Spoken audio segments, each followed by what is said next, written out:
take SWAC football to the next level. You won't hear it. You know why? Because we think that the white man's ice is colder. Period. End of story. And we don't believe in building anything of our own. Period. End of story.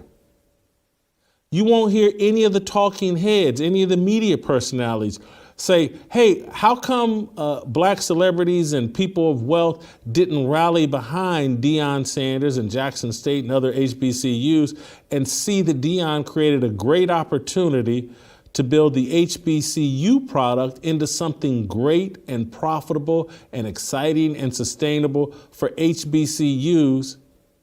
How come black celebrities didn't rally around him? What you will hear is some will complain, oh, Deon ran off for Colorado, or you'll hear him saying, of course Deon left. That's what he's supposed to do. He's supposed to elevate. And it's because anything that's all black, we don't think is any good.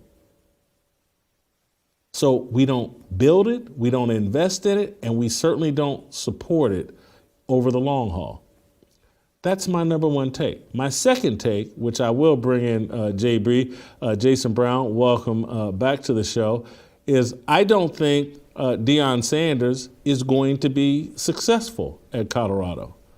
I hated his speech to his players at Colorado yesterday. JB, I know, at least based off of what I saw on your Twitter, you liked it. I want to play an excerpt starting off the first clip that I think is around 50, 60 seconds of Deon talking to his team at Colorado. Let's play that clip and then me and JB will respond. We got a few positions already taken care of because I'm bringing my luggage with me. And it's Louis. I'm coming. It ain't gonna be no more of a mess that these wonderful fans, the student body, and some of your parents have put up with for probably 2 decades now. I'm coming. And when I get here, it's gonna be change. So I want y'all to get ready to go ahead and jump in that portal and do whatever you're gonna get. Because the more you jump in, the more room you make. Because we bring kids that are smart, say that, smart, tough. He's telling kids to jump in the portal. The more of you jump in the portal, that's good. And now I want you to repeat after me. Smart, tough, blah, blah, blah. We'll play another, I don't know if we'll play the clip, but he's talking, nobody wearing hats in the meetings, but he's wearing a hat. I'm sorry, I'm coming. This guy thinks he's Jesus Christ. I'm just sorry, man. Coaches need to talk about we, not I. I just don't see this working over the long haul. I think it's great what he did at Jackson State. He recruited more talent than everyone else at Jackson State, and that's why he won.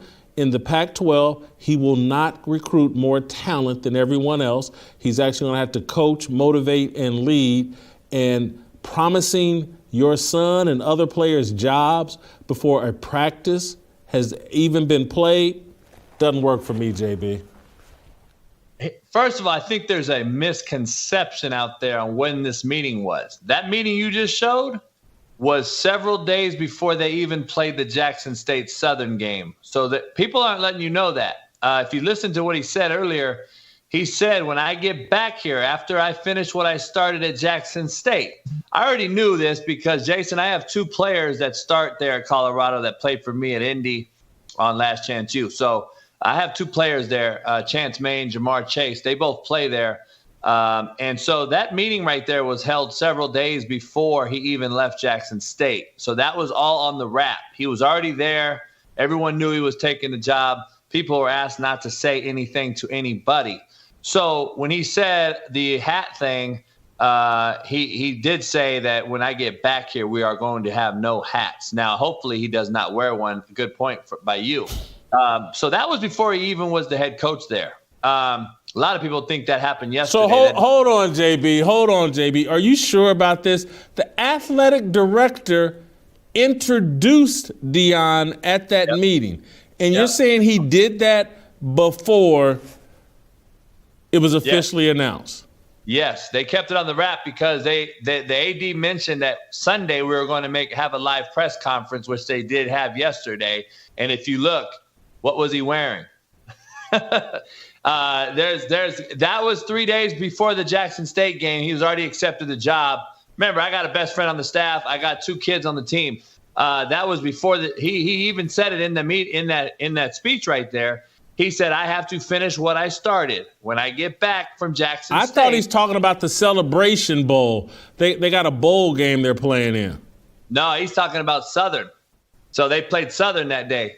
So this is what I've been told. So I don't know if he's going to come back from that thing. I heard he was not coaching anymore. I heard that the TC cat or whatever was taking over the team for their last game. So I don't know. I kind of find it hard pressed for me to be wrong on this one unless they told me something false. But from what I understand, that was before their Southern game, and it was already a deal because the AD was announcing it on Sunday. The part that I liked was him addressing it as far as saying you can jump in the portal. The reason I say that, Jason, is being around these guys so long and doing this so long and rebuilding programs, he has nothing to lose. That place is a losing program. And to be honest, I had Matt McChesney on my show this morning, and we went into this deep. I hear what he was saying as another white dude. He was basically saying, we're the only university in America to hire 3 black coaches. This is the 4th. And all that is good. But the previous 3, John Embry, Carl Durrell, and Mel Tucker were atrocious. They were awful. And so that to me is not as impressive as what Dion did for the SWAC and HBCU. And for him, in my opinion, for him to be slaughtered on Black Twitter and getting basically being told he's the devil by many black folks on my show is unbelievable. I was told on my show today he should be ashamed of himself. He let the blacks down. And I'm sitting there thinking, did Stephen A. and Ryan Clark turn down the Philadelphia Globe Inquirer or whatever to turn down ESPN to stay there? Or did they leave for a better opportunity at ESPN and these bigger platforms? I'm just kind of confused on what brothers want for other brothers. Are we wanting to succeed and elevate, or are we trying to hold these cats down? And I say we. I think your ears are tuned different. Your ears are tuned different, JB. And they should be. I'm not criticizing you for that. Yeah. But what people are disappointed is like, hey, if Dion leaves for a great job, no problem. He left for one of the worst jobs where, just like you said, it's been Death Valley for every coach that's taken it since Bill McCartney. And it's certainly been Death Valley for every black coach that they've brought in there. And so, Dion made a point, and I may not get into this until tomorrow, but in his speech, he said something about how lucky these kids were to be there with these great facilities. And then he said something about, and no crime.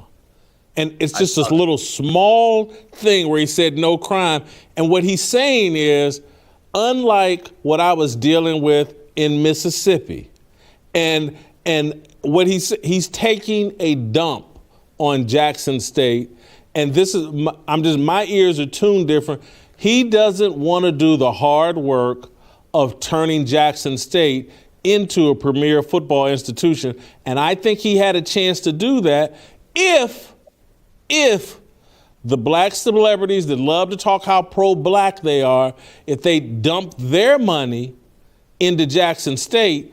And so what Dion is leaving for is what black people do all the time. That, you know what, I want to go work at that white institution where their alumni and white people actually support that institution. Black people, we don't support our own institutions. And he said they're crime-ridden, and I want out of here as fast as I can. That's what's irritating people. Yeah, but you said something that kind of resonated. You said that he could have turned them around into a power. He did. He did as much as you can do. Like, there is no, not even close. There's no way you can do more there. Jason, you said a big if. Where is Jay-Z, LeBron, Beyonce, Oprah, Snoop, Cube? Where are they at? I talked about it this morning on my show. If they gave money, then that's a huge if that we just didn't have happen. And I'm going to be honest. I got a guy on the staff. I'm going to tell you what my guy on the staff said. Very reliable. Said, JB, Dion went out and asked people of the LeBron statures and these type of guys in the business that are black African-American people that are billionaires. Hey, man, it ain't going to be another figurehead like me as a black coach coaching black men. There's not going to be another one of me. This is your time to jump and get in here. You want me to stay? You want to do this and make a change? Let's start dumping some money. No one did. Chirp, quiet, crickets. So what are you going to do? Stay there and be in a JUCO facility and not move up? Or are you going to No. Let me tell you what he did, JB. He did it behind the scenes, not publicly.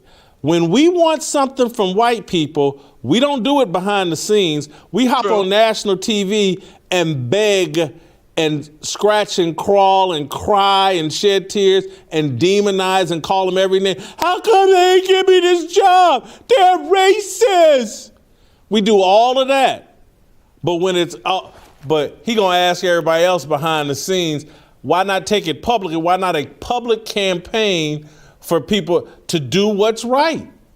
And so, miss me, I don't believe he really asked because I don't believe he really wanted to stay. And if he really asked, he should have done it publicly, and there should be public pressure on people to put their money where their mouth is. Hey, this is the thing. I agree with you on that, but I don't. This is another thing, though. Nobody's talking about Florida State turning him down 2-3 years ago, saying he didn't have a college degree.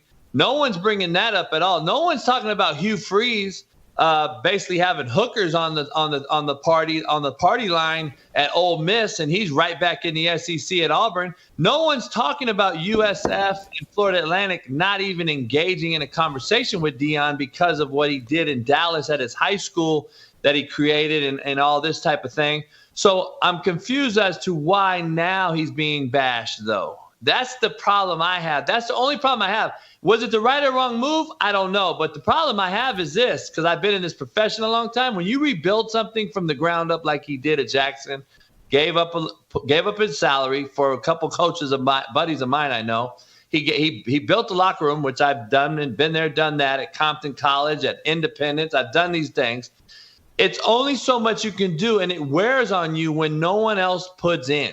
And if these other people aren't going to put in, including your own administration, and they just think, oh, you're Deon Sanders, you're God, you're Magic Man. At some point, you're going to be like, you know what, screw you. Go ahead and figure it out when I leave now and figure out how bad you miss me, right? Independence, I think, won 3 or 4 games this year. So, like, I'm just saying, people don't understand. Like, you will miss me, but while you have me, I'm giving you an opportunity. I went through a COVID year with you. I brought in the number 1 player in America. I brought my sons in here. We went 12-0. We have 60 minutes here all the time. We've been on ESPN Game Day, College Game Day. We are on TV. When have you ever been able to turn on ESPN Southern play Jackson State on TV? And besides Dion, who's the most instrumental, SWAC, black college human being ever? Who is it? Coach Eddie Robinson. Eddie Robinson. So Eddie Robinson, then you got Steve McNair, Jerry Rice, T.O., Walter Payton. And there's some others, but Deon Sanders is arguably the most instrumental person to ever walk into that league and that conference. And you got national notoriety on that place. And for no one to jump, like you said, yes, he could have came out and made a public campaign, but he made that mistake. I don't know if I hold him to why Dion, why is he the one that has to stay there?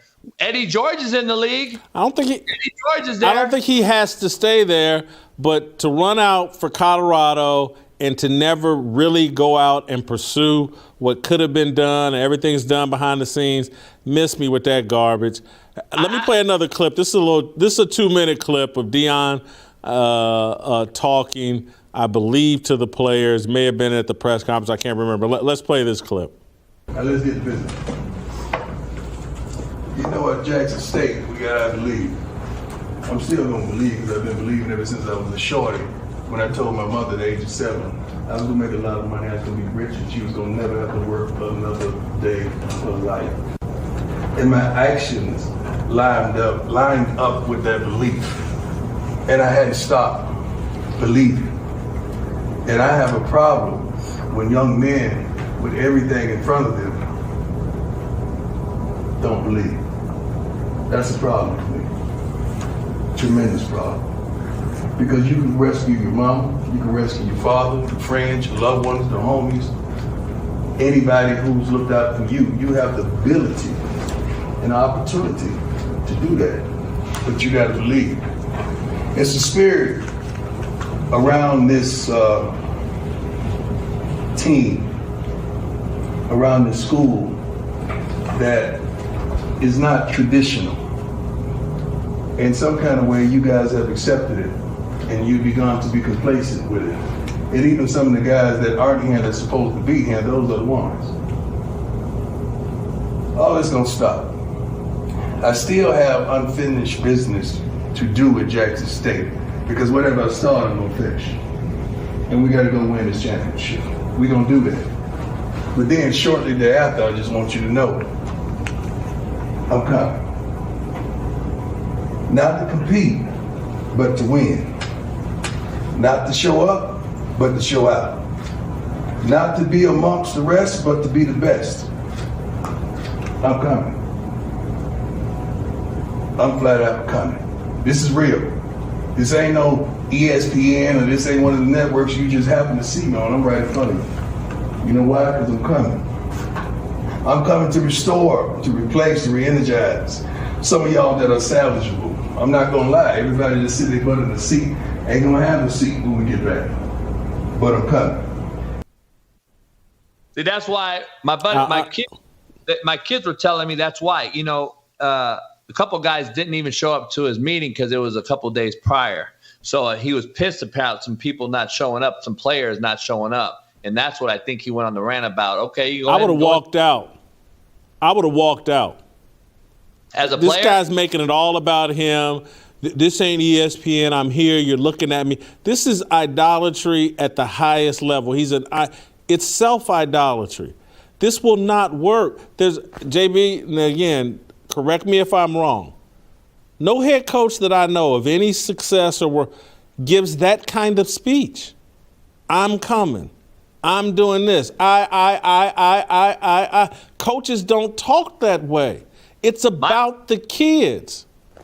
Well, my motto in my motto is a big rap, and it said it's not about me, it's about us. So I agree. I agree with what you're saying as far as the I'm coming thing. I don't know about that, and I don't know about looking down and reading off of a podium.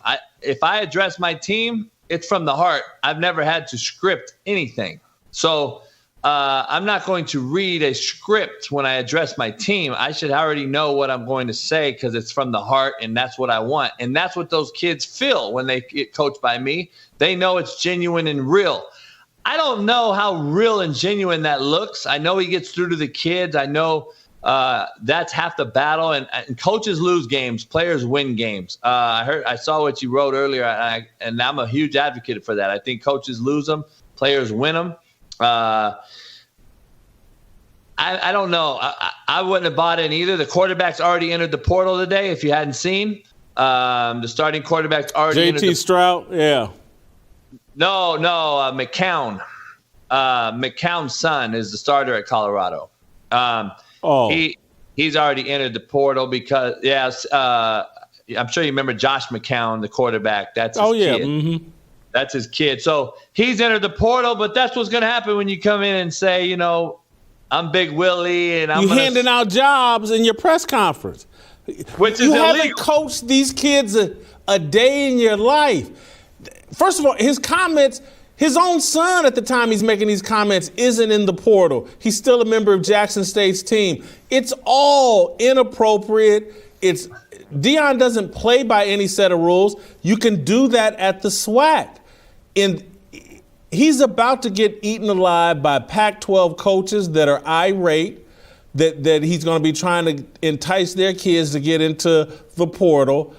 This is not going to work, JB. And you know what? I hope that I'm wrong. Maybe coaching has changed so much that you can put yourself on a pedestal as the head coach, put yourself above the team, and the kids won't care. I would have walked out of that meeting. Let me ask you this. Deuces, Dion. Let me flip side this coin, though, real quick. We're in a generation now, though, that the coach, the kid has been given the car keys, right, before they ever earn anything. So I want to flip it on you, though. The kids right now control everything. And all these people out there are like, oh, JB, you're mad that the kids don't have to bow down to the coach making $9 million. Well, that's not what I'm saying. What I'm saying is if there is no hierarchy in the world, we have mass anarchy. And there has to be some sort of hierarchy. And right now, across the country, youth, high school, college, and even in the NFL now, you see it with Kyler Murray cussing out Cliff Kingsbury and everything else. It starts somewhere. And we are begging these kids to Trae Young right now at the Atlanta Hawks. He didn't want to show up for a shoot-around, so he don't come to the game. Like, come on. So, like, now we're seeing it trickle upwards. So when do we get it back is my question, Jason. So when do we say, you know what? I'm tired of begging your butt. And you still enter the portal anyway, Jason, after we lose our integrity as a man by begging you to stay. You still enter the portal. By the way, Jason, an update. Today's Monday the 5th. This is actually like Black Monday when it comes to coaches in the NFL being fired. This is the equivalent in college. The portal opens. 50,000 kids in the portal. There is an epidemic in itself. And it ain't no damn COVID. This is an epidemic in itself right here. And you can't tell me there's 50,000 kids in the portal that want to better themselves, according to the people in my show. Oh, you're hating on a kid bettering themselves. 50,000 kids want to better themselves. I think they're soft. They can't get yelled at anymore. They're enabled. They have no parenting at home. And when the parents allow it, guess who's going to also allow it? The kids. And now the coaches are allowing it. When do we get it back? And that's the only issue I don't have with Dion. Because you know what? I don't like the eye stuff. I agree. But I do say, you know what? At some point, who the hell's going to be the guy to say, you know what? Little kid, 17-year-old who's never paid a bill, sent a kid to college or paid insurance. How about you listen to what the hell I have to say? Because I may know what I'm doing here. And we don't do that right now. We are begging these kids to stay, and they're leaving at all-time rate. And these coaches are still getting paid millions. And that's where I find the issue. Like, these coaches are clueless on what makes these kids tick. And I think Dion at least knows what makes them tick. I don't believe he's a good coach by any means, and I don't agree with the I stuff. And but I do agree with trying to flip the script and get these kids back. Is he going to be the guy? JB, I got to keep it moving. I'm a little short for time today, but great job as always. I'm going to circle back to you on this Dion situation. Guys, I want to tell you guys about my great friends, our great friends at Preborn. Tragically, every minute, unborn babies' futures are sucked out of existence. But amid the darkness, there's a light